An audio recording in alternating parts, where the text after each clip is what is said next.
Just in time for the holidays, Charter TV in HD is only $29.99 a month. Enjoy the magic of HD when you let it all in with Charter. Get Charter TV in HD plus a free DVR. Call 1-888-GET-CHARTER or visit charter.com. The following is a production of Learfield Sports.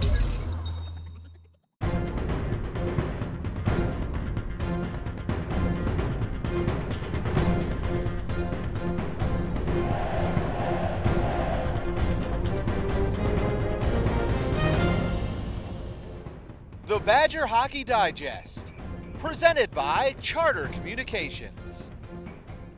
Welcome to the Badger Hockey Digest, brought to you by Charter Communications. I'm Brian Posick, joined by head coach Mike Eaves. Last time out, the Wisconsin Badgers played the top-ranked team in the country, the defending national champs from Minnesota Duluth, skated to an entertaining 3-3 tie on Friday and then fell 4-2 on Saturday.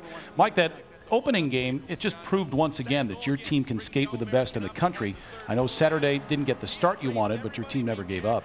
No, we didn't. And one of the most interesting questions I think out over the weekend was from Andy Baggett saying, well, how much of a step back was Saturday's game? And you know, I don't look at it as a step back, and we don't look at it as a step back as a coaching.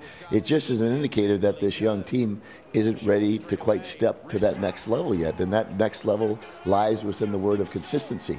And we did a lot of good things on the weekend. You saw it. It was a great game on Friday night. The fact that we got behind on Saturday was disappointing.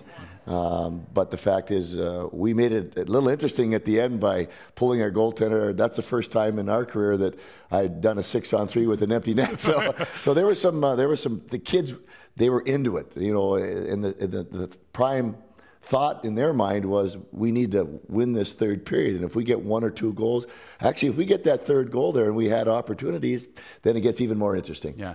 Speaking of consistency, one of the most consistent players for the Badgers this season has been sophomore centerman Mark Zangerle. He's riding a 17-game point scoring streak, the third longest in school history. He's really played well for you. His job is to put up points, but he's doing a lot of different things for you. Grabbed Mark after the second period on Saturday, and he's playing at another level right now. He was a type of guy last year that would try to slow everything down to his pace, but he's changed his game where he can play an up-tempo game. He can slow it down, which is a very difficult thing to do, and he's back-checking with a purpose. He's playing in all areas, and he's emerging as one of our leaders, and he's a very competitive kid. One of the things that gets unnoticed is his ability to go in a corner and win puck battles. He's not our biggest guy, but the way he uses his body, he's strong on his stick. He readjusts as his body. He's got that heart of a wrestler for a little guy, and that's one of his strengths as well. But he's playing as good as he ever has here at Wisconsin. Yeah. As a freshman, Mark Zangerle had 41 points.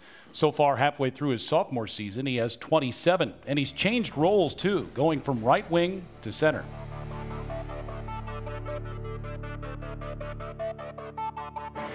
It's been great. I mean, coach has helped me out a lot. I think center is kind of where I played most of my life, but as a freshman, you know, you have to just go and you kind of learn. There's a lot to learn, especially making the jump from juniors to college. But no, it's been very good. I mean, I think I get the puck a lot more, and I think that's one of my strengths is being able to skate up the ice with the puck.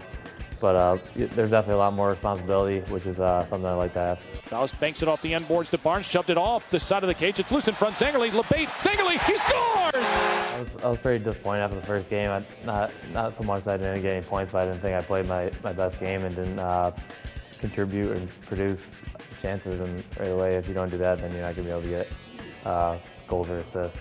But I mean, ever since that, it's kind of been weird. I've had games where I thought I played well, and maybe you end up with one, and kind of games where you didn't do too much, and you know, you just make a simple play and it ends up you get an assist or a goal. I don't know if it's so much important that the record or the streak, but I think it's important just that for me to contribute offensively, just knowing that that's one of the reasons why I'm put in this position, why I get put on the power play, and it's kind of one of my roles on the team. So I think it's more important in that sense. You know, Mike, Mark Zangerle playing center, you ask a lot of your centermen, and he, you know, you were mentioning things that he's been doing very well. Defensively, he's been much better too this year, hasn't he? He understands the concept, and then once again, it goes back to that compete level. When you play without the puck, it's about getting your body in there, having the right body position. Much like in basketball, where you got to get body position on the boards. You've got to have the right body position, be between the net and your defender to get the puck. and then he has the skill to lift your stick. In the National Hockey League, they have a stat now called takeaways. Right. And Pavel Datsyuk leads the National Hockey League, I mean, for the last 5 years. And Mark and the staff have talked about he becoming like that in terms of, because he has the same mentality. He's a dog around the puck, and he's going to another level. On December 12th, down in Chicago, the United States Hockey Hall of Fame inducted 5 new members, 2 of them former Badgers, Chris Chelios and Gary Suter.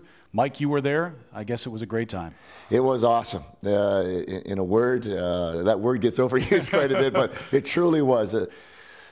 It was fun to be in. They brought the community, a hockey community, into one place. And we were talking before we came on the air that, you know, basketball and football, they're integrated throughout the entire United States. Almost every community has those teams, but hockey is in pockets. Mm-hmm. And so when you go to one central area and you bring people in, I mean, I hadn't seen people in years. I mean, we crossed paths with Ed Snyder, who is inducted, Mike Emmerich, who we worked for or worked around, and then you got Suits and Chelly and all these people, Paul Holm. I mean, it went on. We couldn't get out of there. So it was a real celebration of American hockey, and we knew a couple of guys intimately with Chelly and Suits being inducted. Yeah. From the U.S. Hockey Hall of Fame to the United States Under-18 team, the National Team Development Program from Ann Arbor. That club will be in Madison on New Year's Eve to take on the Badgers in an exhibition game, and fans should keep an eye open for number 17. He's Nick Kurdilis, who's committed to play for Wisconsin next season. And a very high-end player that he's projected to go, if not in the first round, certainly the first couple of rounds. And he's a young boy from California that came here when we played the outdoor game against Michigan and fell in love. And I think that people will enjoy watching this young man. He's a big lad that can move. He competes very hard and has skill. So that's a nice commodity to have to come into your team. The Badgers and the United States Under-18 team face off at 8 o'clock on New Year's Eve at the Kohl Center. You can listen to the game on the Badger Sports Network if you'd like. Thanks for watching the Badger Hockey Digest, brought to you by Charter Communications.